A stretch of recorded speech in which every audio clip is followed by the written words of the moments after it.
What's good, everybody? My name is Joshua McLean, and welcome to the Sew Rogan Experience.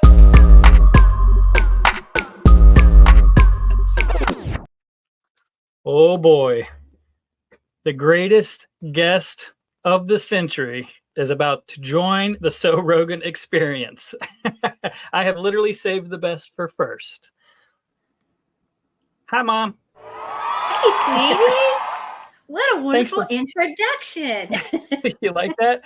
Totally scripted, like I said. Well, thanks for coming on and doing the show with me. I was like, how am I going to start off this podcast? Oh, I've got it. Because I don't want to talk about myself. I'll bring Mom on and let her do it for me. Absolutely. I could talk about you all day long. You want the juicy stuff? All right. Settle down. Okay. All right. So, obviously, I call you Mom. But if you were to be in a group of people that have no idea who you are, introduce yourself. All right. Well, my name is Jill Barnes Mercado, and I live in Louisville, Kentucky, which is all about the Derby this time of year. But what I do while I'm in Louisville is I have a rock shop. And by rock shop, I mean rocks, crystals, stones, those things that give you good vibrations. And I have been here now for over 12 years. Actually, I've come and gone back and forth, but I absolutely love it. The only thing I don't love is that I'm not with you in Florida. Oh, yeah, we're working on it. Has it been 12 years that you've been in Louisville?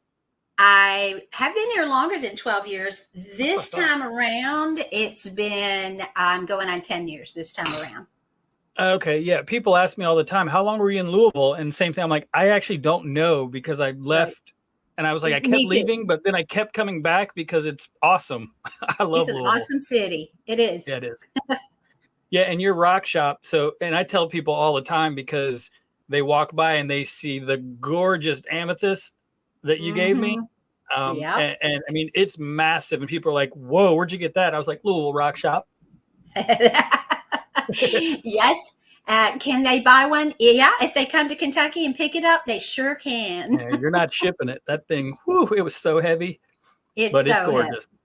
Yeah. And I tell you, and I talk about it all the time, mainly because I'm like, you feel the good vibes in here, all this energy, all this positive energy. I'm like, look down. And they're like, I get it. You'd love it. Well, you know you're going to love it down here. Lots of people love rocks. There you go. So, all right. Well, what do we talk about? So why am I doing this podcast? Do you have any idea other than like the little video that I sent you, kind of what I'm doing, what the podcast is? General idea? Yeah, I think so. The podcast is about getting people excited about sewing. Yeah.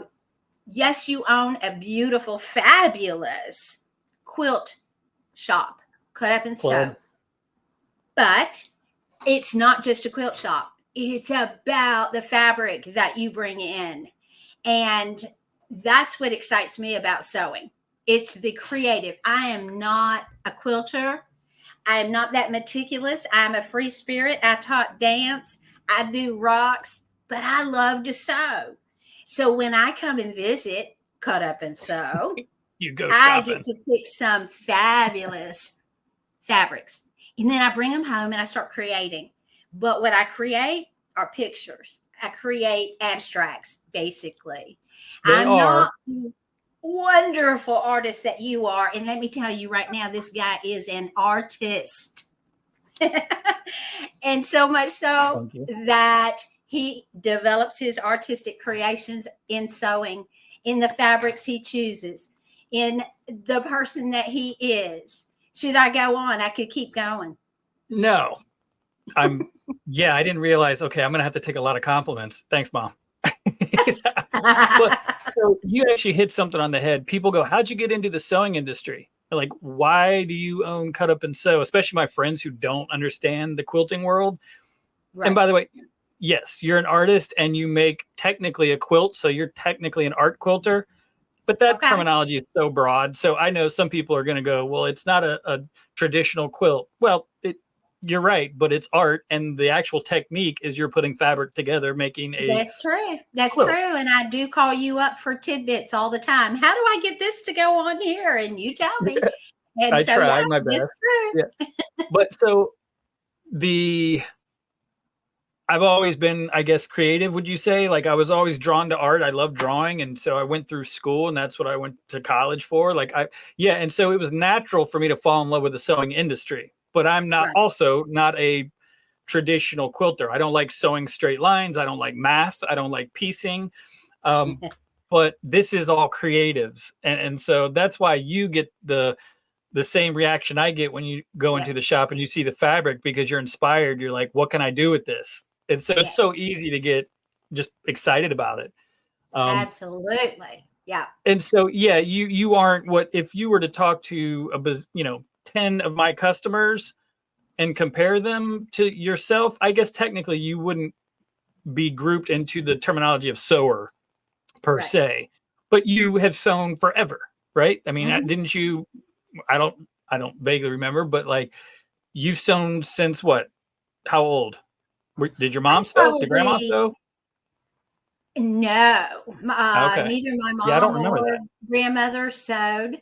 I really started sewing. I think I actually started sewing because Joanna, your sister, My sister, little girl, I wanted to make cute little dresses. And so I learned to sew so I can make cute little dresses for her as a baby.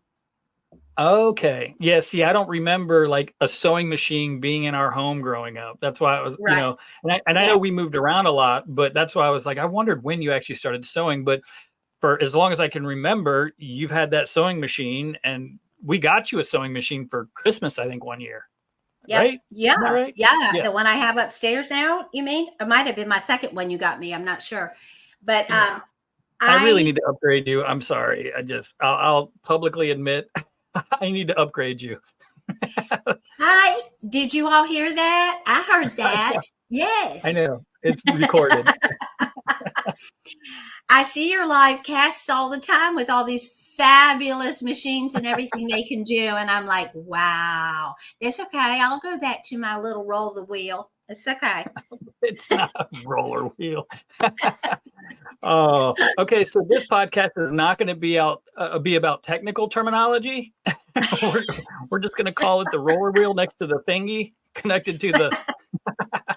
Right. No, yeah, I'll have a different episode with some technical terminology for you guys. But no, this is exactly what I wanted. So yeah. So okay. So do you feel like, does it make sense to you that I'm doing this job? I guess I should say. I should ask. Absolutely. Because the fabric is what inspired you. The fabric. Yeah. And being able to teach people how to be creative by using fabric is really what got you excited. Yeah, you're probably right. Now you are an artist. And when I say that, I mean, you are an artist. You used to finish your work in school so you could draw. And as you did go into college, you can draw. I can't draw. And yet I still get the same fulfillment out of creating fabric pieces put together with a zigzag line. And it's an art piece. She appliques, by the way, guys. That's what it's called. Do what? Yeah, it's called applique. What you do. Oh, okay. But okay, so exactly. So, but you're creating, and you're right. I think the fabric was what I was drawn to, and then obviously just being around people and that sort of. But you know what? Here's another thing I want to say. I don't remember necessarily if you did this. I feel like you did this, but once upon a time, when I used to be a hippie child, I would take blue jeans and turn them into skirts, and I would take t-shirts and turn them into dresses. And your youngest brother, he goes out and he does Renaissance festivals and everything. He makes his own costumes, every bit of it, just by creatively putting pieces together to create. So you want to have an idea of what young people can do, create clothing that is just what you don't get in the store. That's another aspect of it. It doesn't have to be no patterns. You just do it. That's true. And I love it. You jumped ahead to my first I have a question. I have a piece of paper with a couple, two questions on it. I'm so Okay. professional. So question one, which you just answered. But honestly, it kind of works because part of the podcast, part of the goal here, and what I want to talk about is exactly that. How do we get people who, yes, young people, how do we create a new generation of sewer, but also how do we get people who aren't in the industry or who aren't sewers excited about sewing? And I think you nailed it, especially the younger generation, will say. And Nick is a younger generation. He's not a child, he's not a kid, he's a grown man, but he's younger. Right. And so I'm using that term kind of broadly, but a lot of the younger generation, and it's come full circle, finds articles of clothing at Goodwill or some thrift store, and they chop it up and they recreate it and make it their own. That's what I think people they call used it to do. upcycling, don't they? Upcycling, recycle. Yeah. Yeah, absolutely. I think you're right. Yeah. Look at you. Yeah. Look at me. So cool. That was a technical term. If it's right, I don't know. We fact check. It sounded right. But you're right. And that's coming full circle, because I think people used to do that because it used to be everybody made clothes because it was less expensive. Now fabric's crazy expensive.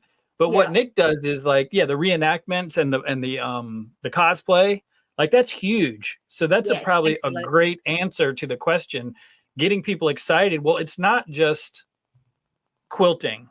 You mentioned quilting and people are going to picture what? And you've been in the store, so it's not really fair for you to answer, but they're going to picture a sweet grandma sitting in the chair, maybe even hand sewing a blanket. Yeah. Where the quilts that are hanging up in our shop are pretty much all wall hangings. It's all art pieces. It's not meant to cuddle with. It's meant for decoration, and a lot of them are gifts. And so, but you're right. So it's hard to get young people excited about quilting until hopefully they come in the shop, and then we can go, yeah, but have you seen the kind of fabric that we have? It's not what you're picturing, I don't think. Right. Right. But yeah, I think you're onto it. Garment sewing. Yeah. Garments that you're just not going to find online. I mean, people are doing businesses to put together because they can do exactly that.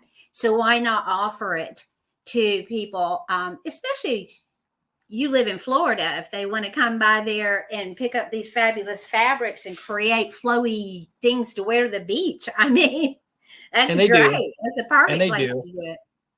Yeah, absolutely. Well, I think when we have a lot of kids classes, and so that we're starting them young, just being this is how you can operate a sewing machine. It's not scary, and giving them the basic tools. And then the fun thing is even if it's a pillowcase or a drawstring bag, they just made something tangible they get to take home, and they're like, I made this. I'm so proud. Yes. And so when you make something yourself, like Nick's doing, or like cosplayers do, they're proud about it because they're like, I made this from start to finish. And exactly right. And even, I don't know if you do this or not, but who doesn't love a stuffed animal? I mean, how do you think Build-A-Bear became Build-A-Bear, right? So you create design classes for children, and then you stick something special inside of it, or you give gifts to grandparents or mothers, and it had something special inside of it from that child. That's cool. That is cool. Yeah, we do have some kids that come in, and they've got little notebooks, and they've got clothing, they draw pictures of dresses and stuff, but they're they don't know how to make that dress yet. But then I see some kids come in and they've got little stuffed animals they've drawn. Well, what they do is they literally then their parent, if they need help, they draw that on the fabric, they cut it out, sew it together, and stuff it, and then they've got their own little homemade stuffed animal. It's absolutely cool. Yeah, it is cool. All right. Yeah. So second question, and it's perfect kind of segue.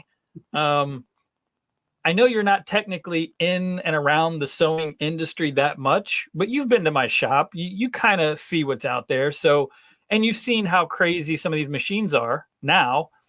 So where do you see this industry going, let's say 10 years?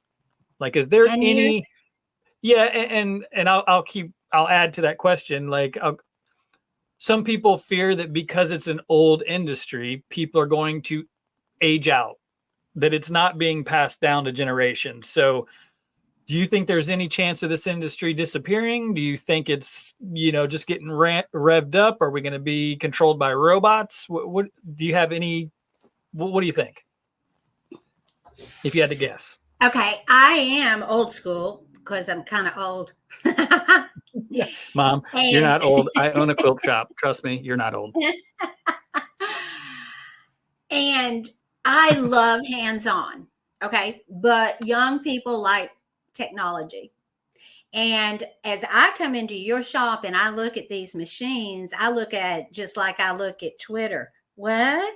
How do I do that? At least I'm you going to call it Twitter. right now. I'm going to tell you right now.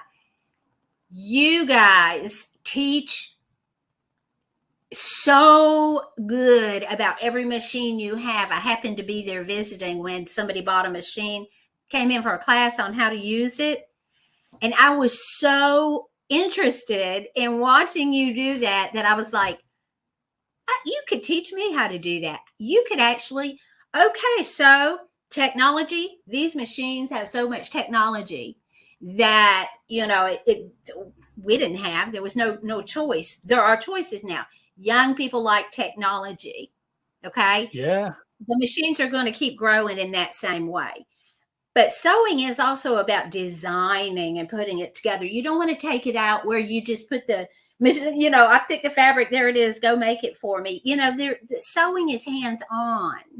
But these machines are so technologically on top that I could create something that's beyond my abilities because the machine can do that with my help.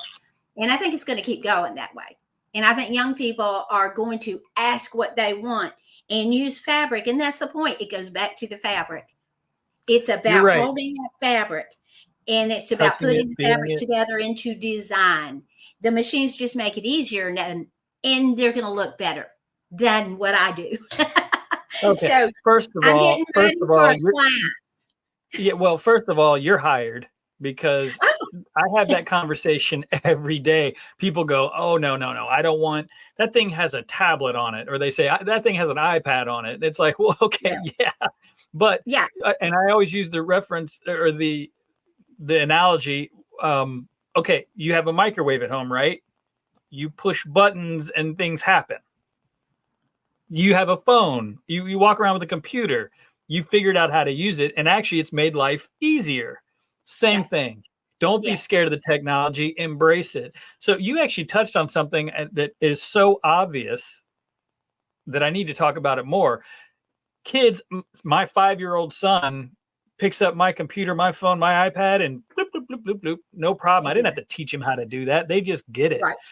And I'm in that age demographic. I'm 46. So it's like I've seen, like I didn't have the technology and then I had it, but I feel like I'm young enough not to be afraid of it. And I fully embrace it and I get excited about it. Mm-hmm. So I think the younger, no matter how crazy and weird and robotic and fancy schmancy the machines get, I think the young kids are going to be like excited about it. Now the older generation, sure, at some point they're going to be like, it's too much and you're cheating. In fact, I hear it with embroidery machines.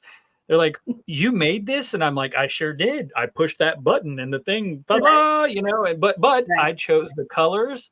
I chose the design. So you still have that human input and everybody creates it yourself. But yes, the computer did technically do most of the work. Which is fine. I mean, I tried to paint. I can't paint like you paint. I can't do it. I can't draw like you draw. But I can use instruments that help my piece the way I want it to look. And that's what the machines are doing. I'm like, I want a polar bear on here. How does the machine put a polar bear on here? And then I remember the phone call. I know. But you didn't give me a machine that did it. I still had to draw and cut it out. And zigzag line it onto my applique quilt. No, so close. I tried. You actually did draw the polar bear, or you printed it out and traced it and cut it out, whatever you did, but you did it and you put it on there and then you applique it onto your quilt. And it's awesome. And it's totally artsy and original, and it was awesome. You couldn't put 10 people in a class and say, okay, make a, what was the winter. Northern Lights, winter. Yeah, okay. It was winter and then the Northern Lights. Yeah. Okay. But you can't say, okay, 10 of you, I need you to make a winter themed quilt. You're going to have 10 different quilts with 10 different techniques. And that's the beauty of it. Yeah. And yours came out awesome. They really did. They were cool. And it goes back, do you like them? Do you like the quilts that you've made? Yeah, I do. And especially like the polar bears. Yeah. People come in all the time and they're like, I don't know if these colors work. And I'm like, do you like them? Well, yeah, but I'm not sure. Then they work. Yeah. Exactly right. And that's the joy of going into your shop, because you've got every kind of fabric there is, whether you want to go with little flowers of springtime or whether you want to go with abstract huge flowers. You get it there. In fact, that's how I get every quilt I get. When I come visit, I pick 6 different fabrics that I just love the colors, and they go together somehow, some way. Then I go home and I look at them and I'm going, well, and then it starts. It's inspired by the fabric.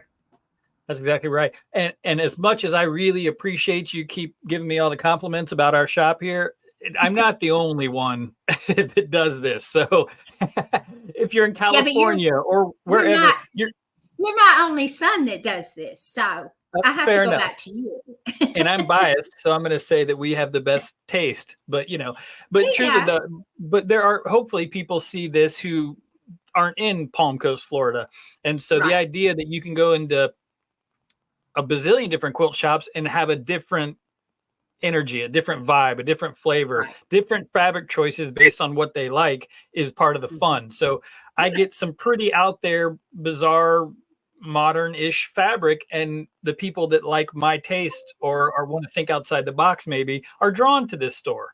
And I think that goes across the country. People who like more of maybe they want reproduction. Well, there's a store out there for you. And that's part of, again, just like any sort of, sometimes I hear Tony call this like a hobby shop. And I'm like, okay, because for a lot of people, sewing is, for most people probably, it's a hobby, a passion. Right. And so there's never a wrong choice if you like it, I think is where I'm going with that. And you can go to shops across the country and the fabric designers are just pushing the envelope of how cool they can get.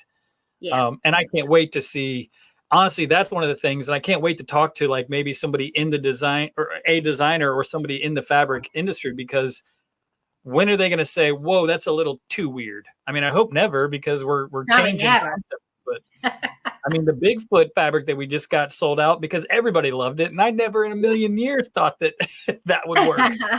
That's funny. Yeah. Yeah. So, Josh, I'm waiting for you to design your own fabric. It's hard because I'll be honest with you. There's so much cool stuff out there now that I feel like the hardest part is being original, trying to come up with something that someone hasn't already done. And you can't help it. And that's with anything, but subconsciously I'm inspired by this. And I'm like, that thing because I've tried to draw some stuff and I'm like, it looks a lot like so-and-so's and I didn't even mean for it to do, it's just. Right. That was your inspiration. Yeah. Music's the same way. It's hard to be original. Absolutely. It's hard. But with the notes that you have, C to C, you put them together differently at different times, at different rhythms, and you've got an entirely different song. And that has been going on since music began. So you never are going to redo. Does one chord remind you of another song? Maybe, but it's not that song. So it's the same thing. Every art is inspired from within. And that's what's so fun about it. You're absolutely right. I tell you, I am very lucky. I'm going to give you some thank you and some props. Like, I don't think I would be in this industry if you didn't you always encourage me to draw and to be creative. And you know what I mean? And I think, I don't know. I wasn't I didn't love school. I loved the social aspect. Is what you're trying to go for. You were not an academician. Yeah. Basically, but I didn't love the learning part of school. I loved the social part of school. You know what I mean? Right. And so I loved being around people and everything, but you've always pushed that that art side, that be creative.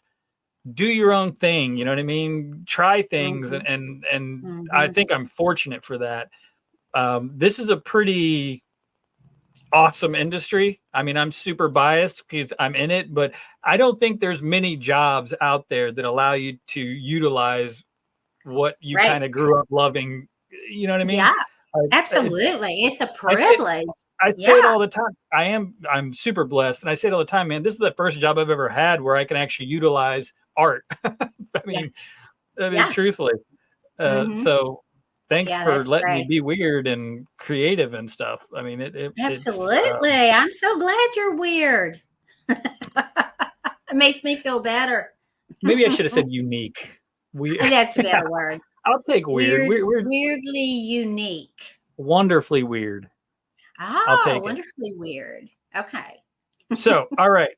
Well, I think for the first episode, I kind of like this free, yes, I had 2 technical questions, but I think I'm seeing that it's going to be very hard to keep something very streamlined because there's this topic is who knows where it's going to go. It's going to be really hard to go, Mhm. okay, this is a 30-minute podcast and we're going to cover A, B, and C. I don't Right. see it happening. I don't. No, Um, it's really better to have it just be organic and let it happen. That's the way it's going to ah, go because you can find those YouTube videos that teach you this, and this, but yeah, that's not who you are. You are the unique, wonderfully unique individual who loves using fabric to create and design and have some fabulous people around you that can teach how to actually quilt and use these great machines. And, you need to maybe get someone in there that can, well, and you probably have it, can turn fabric pieces into clothing, that is not a well, pattern. you absolutely. So, Well, I'm also very lucky because I've surrounded myself with people who are technically skilled. Like right. people come in all the time, like, "Are you the tech?" I'm like, "Nope, you don't want me to be Nope. the tech. I know enough to be dangerous." Okay, well, can you give me some quilting techniques? Nope, Maria can. I surrounded myself, and they're like, "What do you do?" It's your wife that's the sewer, right? I was like, "Nope, she doesn't know how to turn them on." They're like, "What do you do?" I was like, "I sit out front and play hostess with the mostest, or the host with the most, I guess." And I was like, "I get to just hang out with people and play and talk about color and art Right. all Right. day." Right. That's But great. it's fun. Yeah. Yeah. All right. Yeah. Well, Mom, thank you for being my. I was about to call you a test dummy, and that's not nice. So I didn't. But I still said it out loud, so that doesn't work. And now it's My guinea done. I'm a pig. test dummy. I love it. My guinea pig. I'm a Um, wonderfully unique test dummy. absolutely. But so okay, if you're ever in Louisville, Kentucky, look up Louisville Rock Shop That's right. and go see Jill, aka Mom. Actually, I love Louisville, and it's such a cool, creative place that hopefully eventually when you're down here in Florida, you can continue that because there are so many people moving here like on a daily, every single day Yeah. Yeah. that hopefully we Yeah. can I'm bring a always little going to bit. have my rocks. I'm always going to have my rocks and stones with me. Uh, Florida's wonderful for shells, but I like that grounded earthiness of the rocks. So I'm sure Well, they'll come sure. with me. Where I'm going with that is maybe one day it'll be like Palm Coast Rock Shop or St. Augustine Rock Shop. Hint, hint. You know what I'm saying? Ah, So maybe follow it'll be Louisville Rock St. Shop and Augustine, St. Augustine quilt shop with rocks and stones and no, crystals. no. I've got some of your healing trees in here. I love them. People love them. They touch them. They read them, but they don't buy them. I don't know why. I've tried. I know. That's because I got to be there to talk. Yeah, I know. I know. Well, it's probably the salesperson here. I need some training. There you go. All All right, right. sweetie. Well, Thanks for I don't letting me have an share. yeah, thank you. I don't have an awesome sign off, but I am just going to point out because I think it's hilarious that before we started the podcast, behind my mom was pictures of her second born son, and she switched them to my family photos. So thanks, Mom. I appreciate that. No problem. Love you. All right. I love you too. Thank you. You're See you welcome. soon. Bye. Bye. All right.